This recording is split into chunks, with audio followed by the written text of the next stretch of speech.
Hey everyone, did we see a market slowdown or was it just the end of the summer market? Stay tuned, today I'm bringing you your weekly market update for the past 7 days in King County, and this includes single family homes and condos.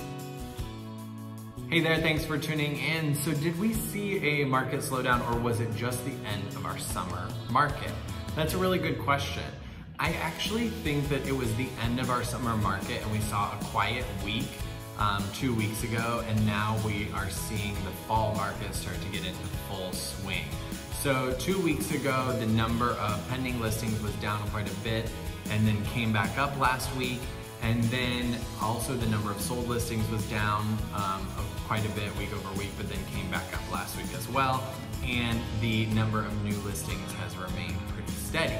So what happened this week? So in the past 7 days, we saw 917 new listings. That's about the same as last week when we saw 922 new listings. So the supply is staying pretty consistent. This week we saw 1,256 homes go pending, and that is down a little bit from last week when we saw 1,321 homes go pending. And then this week we saw 871 homes sell or be sold, so the transaction closed, and that's just down 2 from last week when we saw 873 sold. So the numbers across the board are pretty consistent week over week. They are up from 2 weeks ago when I think we started to see that slowdown, but I do think that we hit the peak of the summer market around the end of August, which is not super typical for the real estate market in Seattle.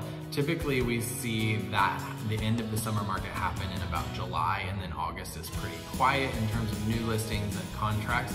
But I think because of COVID, it was pushed back a little bit this year, and so now we are just seeing the end of the summer and spring market, and now we're gonna see the fall market pick back up.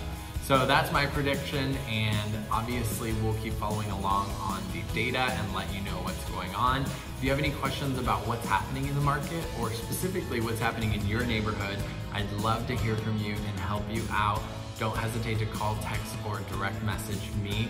And as always, if you find this video helpful, please share it with someone who you think it might help as well. Don't forget to subscribe to our YouTube channel if you really enjoy this video so that you can see our future market updates and all of our future educational videos. We'd love to have you in the community. Thanks for tuning in. We'll see you next week.